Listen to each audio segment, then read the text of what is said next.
Okay, बिस्मिल्लाहिर्रहमानिर्रहीम। Let's start with today's session. और आज के सेशन के अंदर हम F3 फाइनेंशियल अकाउंटिंग के पेपर के बारे में डिस्कस करने जा रहे हैं कि व्हाट इज ऑल अबाउट। और इससे पहले ऑब्वियसली बहुत सारे ऐसे स्टूडेंट्स होते हैं जो कि फाउंडेशन डिप्लोमा से आ रहे होते हैं, तो उससे भी हम डिस्कस करेंगे, उस बारे में भी डिस्कस करेंगे कि FA1 FA2 का पेपर जो आपने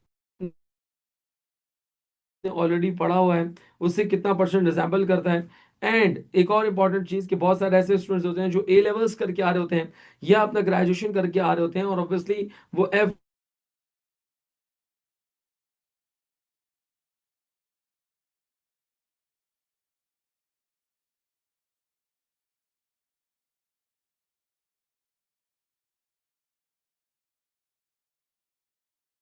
अकाउंटिंग F3 इज बेस्ड।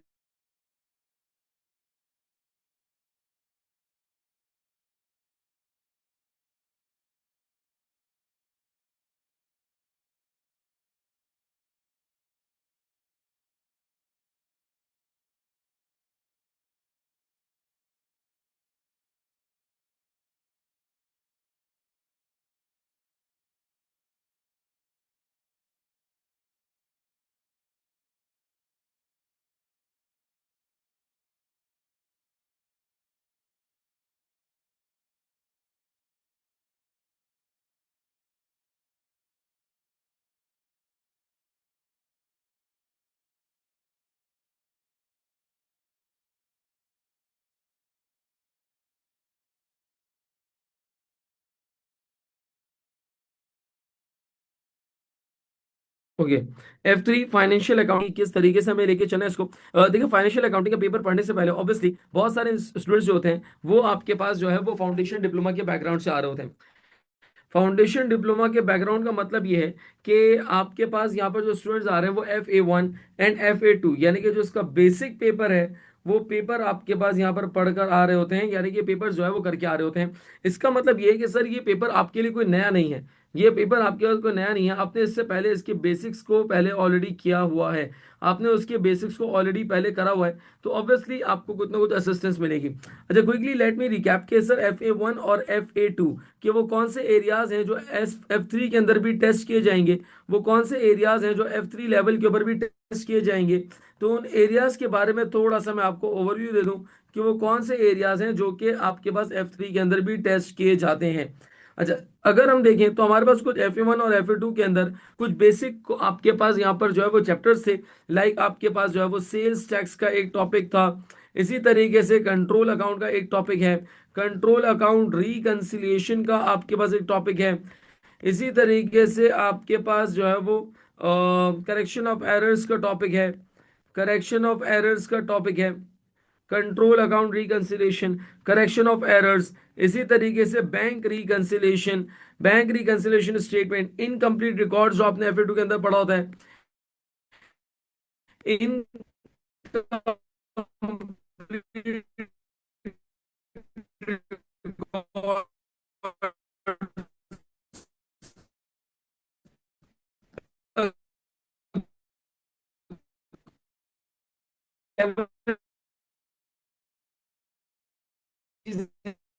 बिल्कुल वही सारी चीजें हैं, लेकिन ऑब्वियसली अब यहाँ पर आपके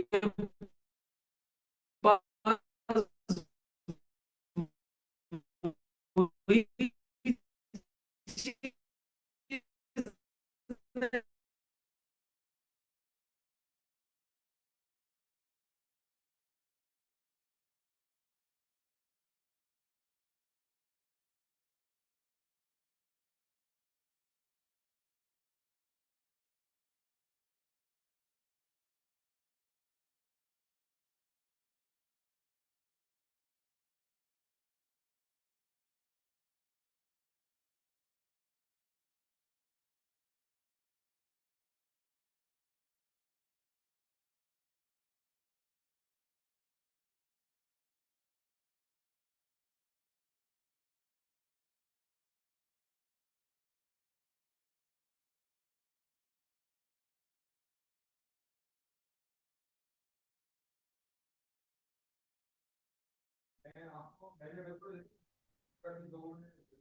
कन्हैया, कैन यू हेयर मी?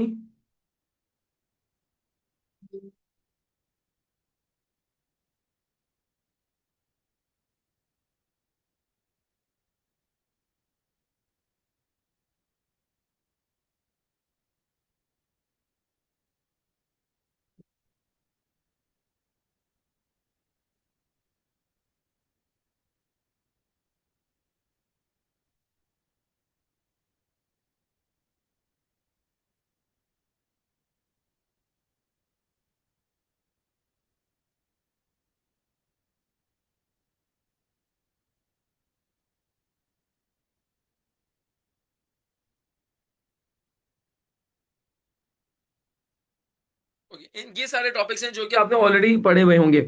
अब F3 लेवल के ऊपर जब आप जाएंगे तो F3 लेवल के ऊपर आपके पास यहाँ पर जो है वो एडवांस टॉपिक्स आएंगे। और वो एडवांस टॉपिक आपके पास क्या है, वो एडवांस टॉपिक जो आपके पास आपने पढ़ने होंगे दैट इज के इसके अंदर आपके पास एक तो कंपनी अकाउंट्स है, कंपनी अकाउंट्स के नाम से एक टॉपिक है। इसी तरीके से कंसोलिडेशन, कंसोलिडेशन का एक बहुत ही इंपॉर्टेंट टॉपिक है। अच्छा, इनकम्प्लीट रिकॉर्ड बिल्कुल बेसिक्स है, यहाँ पर थोड़ा सा एडवांस मोड होगा। अक्रूवल्स एंड प्री पेमेंट का डिफिकल्टी लेवल थोड़ा सा ज्यादा होगा। और इसी तरीके से आपके पास और भी बहुत सारे टॉपिक्स हैं, like preparation of financial statements हैं, एडजस्टमेंट्स हैं। तो बहुत सारी चीजें इसके अंदर आपके पास है जो कि आप नए लेवल पे पढ़ेंगे। और कैश फ्लो स्टेटमेंट है, IS 10 है, 37 है। सो ये आपके पास बहुत सारी नई चीजें हैं जो कि आपने आगे पढ़नी है, आगे आपने पढ़नी है। यानी कि आपने F3 लेवल के ऊपर ये सारी चीजें डिस्कस करनी है, ये सारी चीजों के ऊपर आपने ग्रिप लेनी है। खैर सर, ये F3 का जो पेपर है इसका अगर डिफिकल्टी लेवल देखें तो मॉडरेट है। FA1 FA2 का मैं ये कहता हूँ कि 25% अप्रोक्सीमेटली 25% आपको यहाँ पर हेल्प आउट मिलेगी। यानी कि जो F3 का टोटल कंटेंट है उसमें 25% is straight away related to FA1 and FA2। जी हाँ, F3 का जो 20 to 25% आपके पास कंटेंट है वो FA1 और FA2 से लिंक्ड है, FA1 FA2 से कनेक्टेड है। इसका मतलब ये है कि अगर आपने FA1 FA2 बहुत अच्छे तरीके से कवर किया हुआ है, दैट मीन्स कि आपको 25 to 30% का बेनिफिट मिलेगा। बेनिफिट इन द सेंस कि आपने वही टॉपिक्स ऑलरेडी पढ़े हुए हैं, वही टॉपिक्स रिपीट हो रहे होंगे, you just need a revision and then you can obviously solve the questions related to that particular topic. तो ये आपके पास यहाँ पर एक बात हो गई कि 25 to 30% आपके पास यहाँ पर जो है टॉपिक रिजेंबल करते हैं, and it's a positive sign. खैर, वो स्टूडेंट्स जो नहीं कर रहे हैं ऑब्वियसली, जिन्होंने FA1 FA2 नहीं पढ़ा हुआ, उनके लिए क्या होगा सर? उनके लिए कि लेक्चर्स के अंदर जो आपको लेक्चर्स प्रोवाइड किए जाएंगे KNS की तरफ से, उस लेक्चर के अंदर FA1 यानी कि बेसिक एरिया को भी ऑलरेडी कवर किया हुआ है। सो दैट कि अगर आपने ऑलरेडी कवर किया हुआ होगा तो आपके लिए काम आसान हो जाएगा, यानी कि चीजों को साथ लेके चलना आसान हो जाएगा। दैट मीन्स कि आपके पास FA1 और FA2 के अंदर जो भी आपके पास एरियाज हैं, वो एरियाज अगर आपने नहीं भी पढ़े तो ऑब्वियसली उसकी क्लासेस होंगी, उसको रिवीजन कराया जाएगा। जी करिए, यहाँ तक क्लियर है? मीटिंग में पढ़ा हुआ है।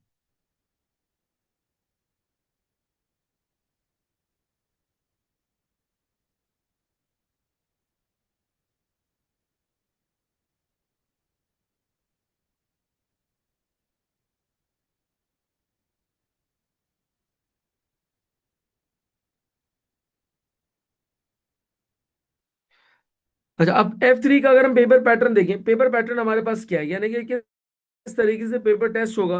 F3 का जो पेपर होगा वो टोटल 100 मार्क्स का होगा। एंड मोस्ट इंपॉर्टेंटली, ये 100 मार्क्स का जो पेपर होगा ये 2 आवर्स के अंदर आपने अटेम्प्ट करना होगा। अब पेपर का जो स्ट्रक्चर होगा that will be divided into 2 sections. एक आपके पास कहलाएगा that is section A,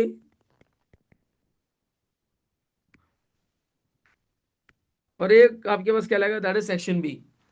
F3 का जो पेपर है that will be divided into 2 sections, section A and section B। अच्छा, सेक्शन ए में क्या आएगा हमारे पास? सेक्शन ए के अंदर आपके पास आएंगे that is MCQs, multiple choice questions आपके पास यहाँ पर आएंगे। और हर आपके पास MCQ की जो वेटेज होगी, यानी कि जो नंबर ऑफ MCQs होंगे that would be of 35 MCQs of 2 marks each. This will make around 70 marks. यानी कि सेक्शन ए की जो वेटेज होगी that would be of 70 marks, और सेक्शन बी की जो वेटेज होगी उसके अंदर आपके पास आएंगे that is the MTQs। MTQs stands for multiple task questions, multiple task questions.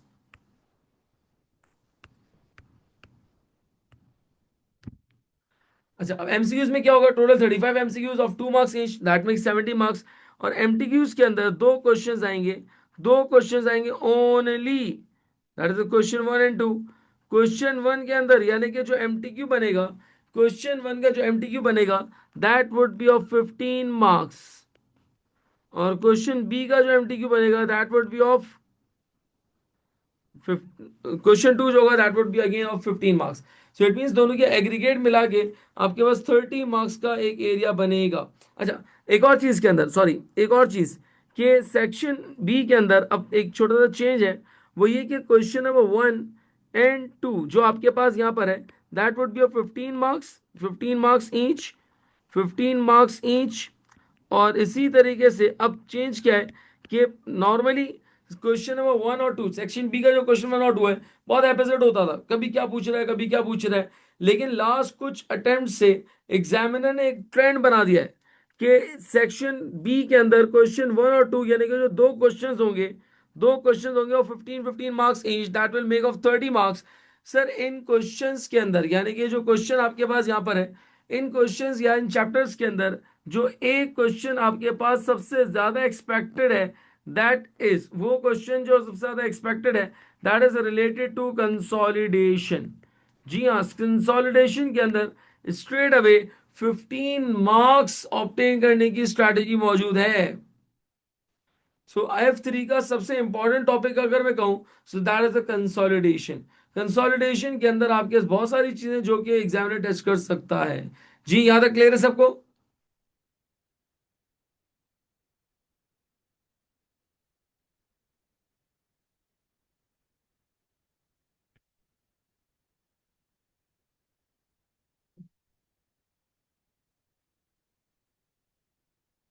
अच्छा, अब question number 2। Sir question number 2 very करता है, उसकी कोई फिक्सेशन नहीं है। लाइक क्वेश्चन 1 के अंदर हम कह रहे हैं कि कंसोलिडेशन ही आएगा। Question two could either be related to, question 2 हो सकता है किससे रिलेटेड हो सकता है? क्वेश्चन 2 आपके पास क्या है? क्वेश्चन 2 जो आपके पास होगा वो फाइनल अकाउंट से टेस्ट किया जा सकता है। क्यों? क्योंकि क्वेश्चन नंबर 2 के अंदर कोई भी चीज आ सकती है, इसके अंदर हो सकता है कि वो रेशियो से कोई चीज पूछ ले,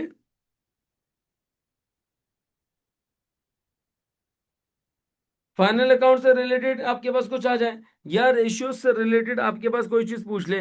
तो इट मींस क्वेश्चन नंबर 2 जो आपके पास होगा, ये जो आपके पास क्वेश्चन नंबर 2 है, दैट इज दी 15 मार्क्स, इसमें कंसोलिडेशन है, फाइनल अकाउंट है, या इनकम्प्लीट रिकॉर्ड के बारे में पूछा कि इनकम्प्लीट रिकॉर्ड का क्वेश्चन भी एग्जामिनर यहाँ पे टेस्ट कर सकता है। So these are the questions जो कि एग्जामिनर सेक्शन बी में टेस्ट कर सकते हैं, but we never know about the examiner कि वो क्या करता है। लेकिन नॉर्मली देखा ये क्या है कि वो इसी तरीके से छोटे छोटे स्टैंडर्ड से एक बड़ा क्वेश्चन डेवलप करता है। जी यहाँ तक क्लियर है सबको?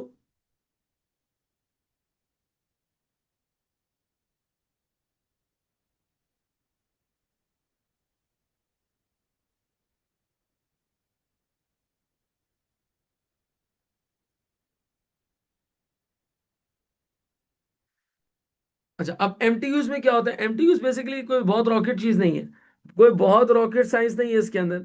एमटीक्यूज के अंदर होगा क्या कि जब आप एग्जाम के लिए अपेयर करेंगे, जब आप एग्जाम के लिए अपेयर करेंगे तो आपके पास बाय डिफॉल्ट,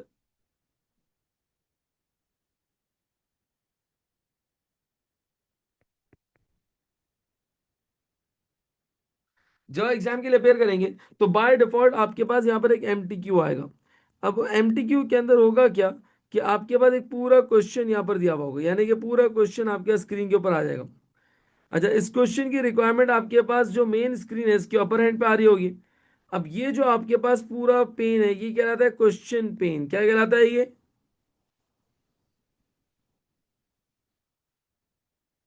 जी हाँ, क्वेश्चन पेन। और ये आपके पास क्या है? ये रिक्वायरमेंट पेन है, यानी कि यहाँ पर रिक्वायरमेंट बताई गई है कि क्या आगे कैलकुलेट करना है। एक है आपके पास क्वेश्चंस और एक है रिक्वायरमेंट कि आपने क्या पूछा है, और एक आपके पास यहाँ पर होता है that is a response area.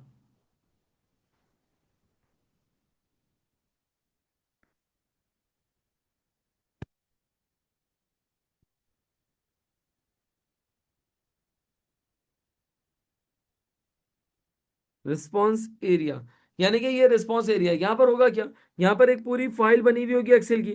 आपने करना क्या है, जो भी वैल्यूज आएंगी, जो आप पहले रजिस्टर में लिखते थे अब रजिस्टर में नहीं लिखेंगे, बल्कि आपने पूरी वैल्यू को फाइल के अंदर डॉक्यूमेंट कर देना है। यानी कि जो भी आपकी वर्किंग है वो सारी की सारी आप हाथों हाथ जो है वो डॉक्यूमेंट के अंदर मेंटेन करते चले जाएंगे।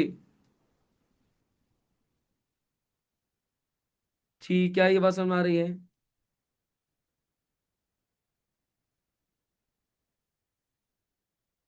Same goes with the ratios. अगर आपके पास यहाँ पर रेशियोज का क्वेश्चन आता है, अच्छा, इस क्वेश्चन के अंदर रिस्पॉन्स एरिया के अंदर आपके पास यहाँ पे कुछ फील्ड्स ऐसी होती हैं जो ब्लैंक होती हैं। आपने करना क्या है, उन ब्लैंक फील्ड्स को आपने फिलअप करना है। उन ब्लैंक फील्ड्स को आपने फिलअप करना है। फॉर एग्जांपल कि आपके पास यहाँ पर एक फाइल बनी हुई है, उसके अंदर दे रहा है सेल्स। अब सेल्स की वैल्यू आपके पास नहीं है।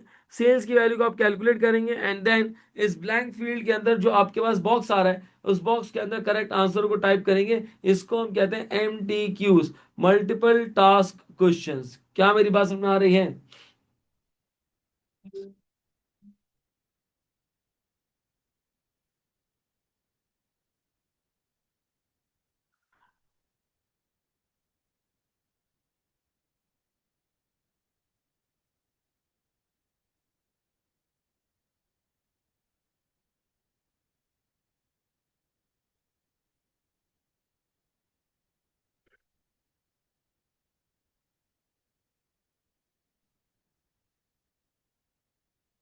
अच्छा, अब एक और चीज के अंदर आज सर किस तरीके से नॉर्मली लेक्चर्स के अंदर कवर किया जाएगा।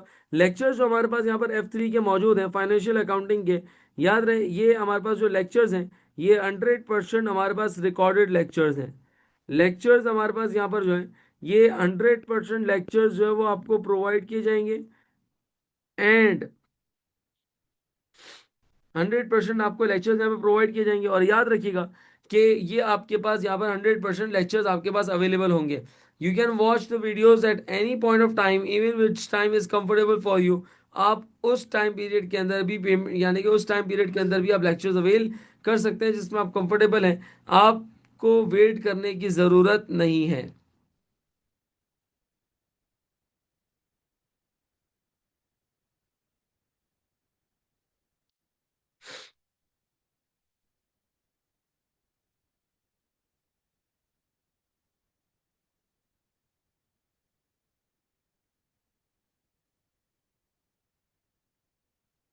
जी, यहाँ तक क्लियर है।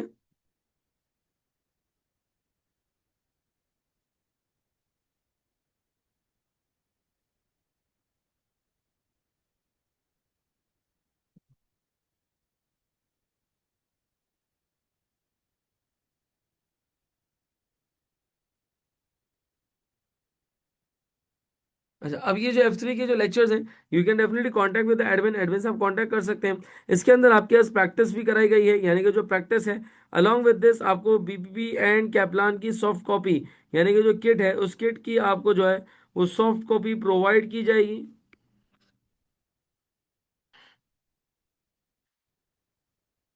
एंड मेरी एक कंपाइल्ड बुक है जिसके अंदर मैंने यहाँ पर जो भी कंटेंट है उस पूरे कंटेंट को मैंने कंपाइल किया हुआ है, यानी कि F3 को पूरा कंपाइल्ड किया हुआ है। इसको हम कहते हैं that is a compiled book.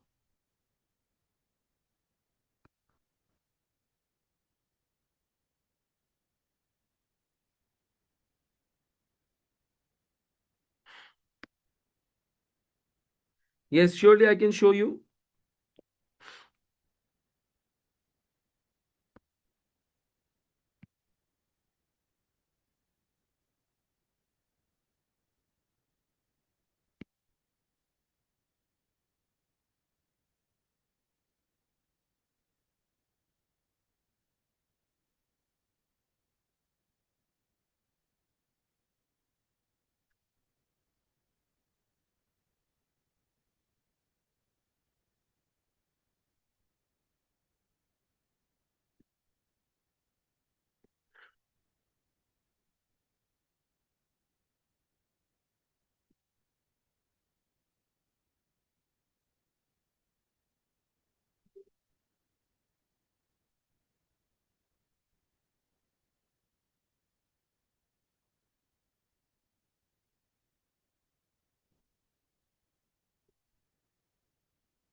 Okay, can you see the file?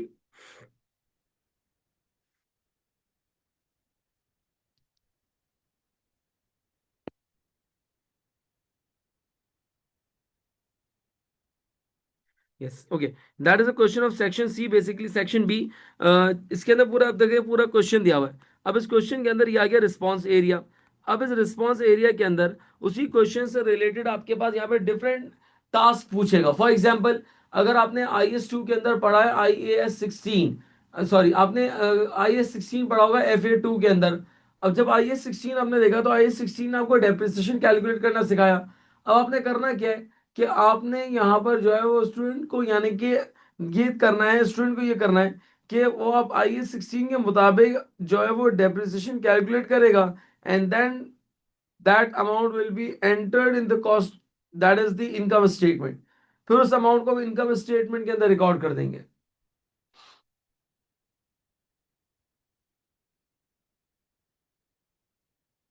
अब जैसे यहाँ पर दिया हुआ है टास्क 1। अब एक क्वेश्चन है, पूरा 15 मार्क्स का है। इसमें 5 मार्क्स आपके पास दे दिए टास्क 1 के। इसी तरह खाली ब्लॉक्सेस दिए हुए हैं, आपने इन ब्लॉक्सेस को फिलअप करना होगा। Task 2, task 3। अब हर टास्क की एक इंडिपेंडेंट मार्किंग है। इसका मतलब ये है कि अगर कोई एक टास्क गलत हो गया तो पूरा क्वेश्चन गलत नहीं होगा। क्या ये बात समझ में आ रही है?